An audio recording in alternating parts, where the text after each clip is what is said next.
Hello and welcome back to The Daily Poem here on the Close Reads Podcast Network.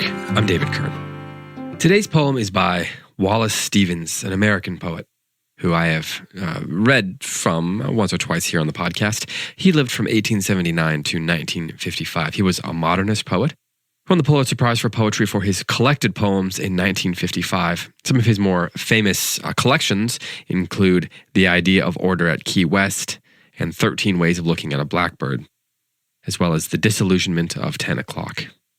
The poem that I'm going to read today is called Gallant, Chateau, and this is how it goes. Is it bad to have come here and to have found the bed empty? One might have found tragic hair, bitter eyes, hands hostile and cold. There might have been a light on a book, lighting a pitiless verse or two. There might have been the immense solitude of the wind upon the curtains. Pitiless verse? A few words tuned and tuned and tuned and tuned. It is good. The bed is empty.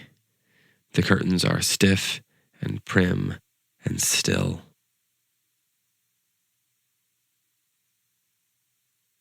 So this is a poem made up of 6 two-line stanzas.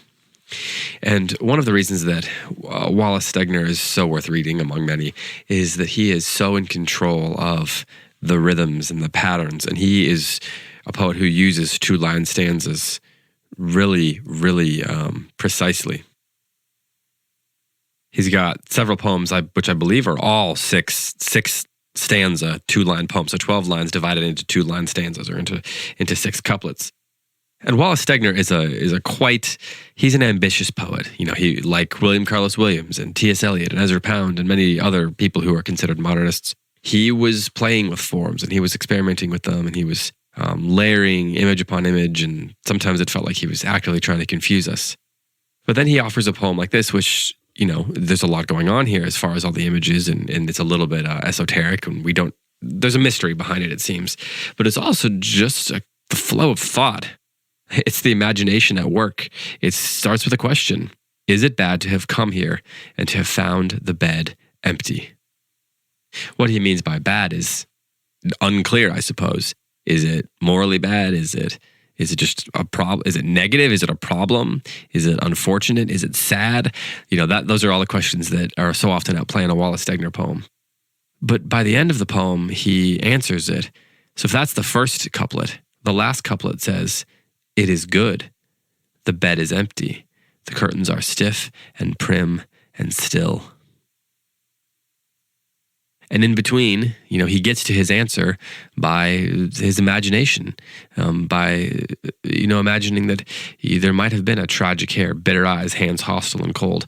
Ostensibly, there might have been some kind of a fight, I guess he is saying.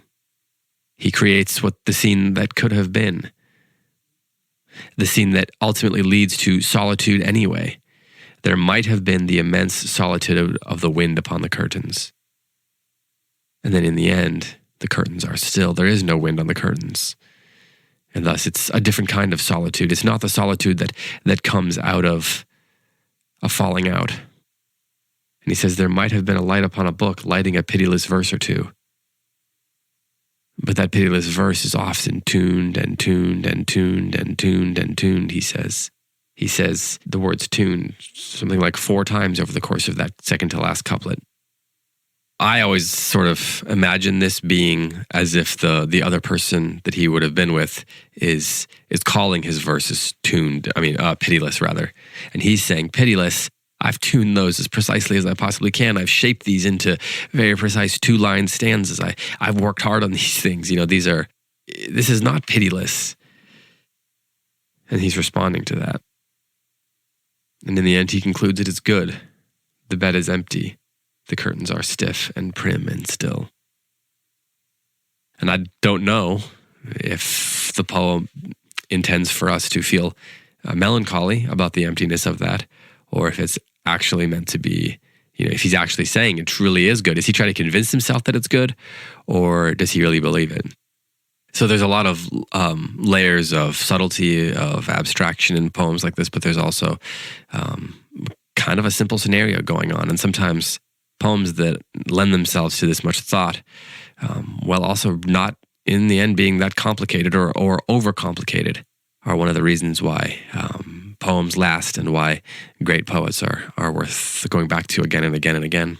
And Wallace Stevens is one of those poets. So, one more time, here is Gallant, Chateau by Wallace Stevens.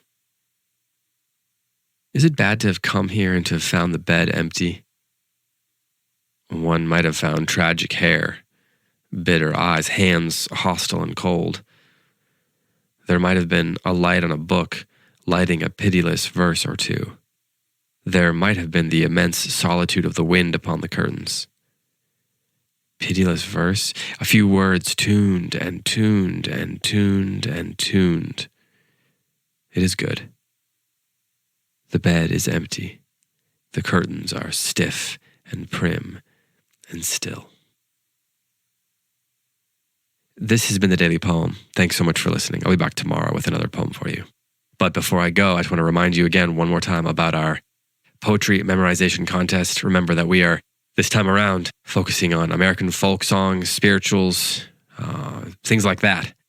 So, find 12 lines of some kind of an American folk song or American spiritual or even a Native American bit of poetry. Memorize that. We will have 3 groups of winners posted on social media with the hashtag TDP contest, as in the Daily Poem contest. So it's hashtag TDP contest. And on June 15th, we will be choosing winners of that. So just wanted to remind you about that. Thanks so much for listening. See you tomorrow.